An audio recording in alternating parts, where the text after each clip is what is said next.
Happy Monday. I never know if it's live or not. I'm gonna start talking. Hopefully, I did it right this time.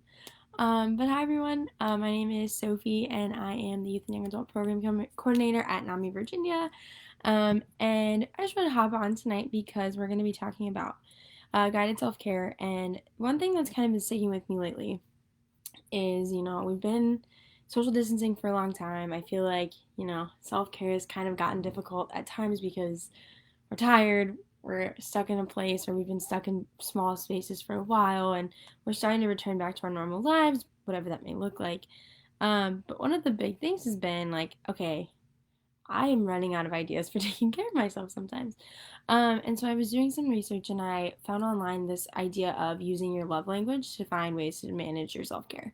If you're not familiar with love languages, it's a book that came out a long, long time ago. My family made me do it when I was like 7 or 8 years old. And it pretty much talks about how we receive love and how we feel loved when other people do it. So there's 5 love languages: it's physical touch, acts of service, receiving gifts, quality time, and words of affirmation. There's a ton of quizzes online. If you just Google "what's my love language," quizzes will come up and you can find them. And so my love language is acts of service. That's how people can show me that they love me, is by helping me with things, uh, you know, picking up around the house, doing chores, whatever that may be. But there's actually a really interesting idea that your self love language can also kind of come into play based off your love language. And so we posted a little graphic earlier today on our Instagram and our Facebook, and feel free to save that onto your phone and take a look at it. But I just wanted to run through them with you all because I think it's kind of fun to share self care ideas. And so, physical touch is one. Physical touch is my least favorite love language. I don't like being touched. But I do love doing, like, buying soft blankets. I actually got a weighted blanket for graduation, so I've been sleeping under that. So things like that, taking care of myself and making sure that I feel warm and fuzzy, is great. Acts of service. So this one was kind of hard for me because acts of service, I'm like, okay, that's when other people do things for me. But then I really realized there are things that I do for myself. One of the big things is therapy. I never really considered that an act of service to myself. But also going to the doctor, which I'm really bad about. I get really freaked out about the doctor. But doing things for myself that take care of me is really important. And so that is an act of service to myself. Receiving gifts, we all have one of those like treat yourself days. If you watch Parks and Rec, you know what I'm talking about. Definitely never spent more than a couple bucks on something for self care like that. But going out, buying things that make me feel good, buying books. I've been buying a lot of books lately.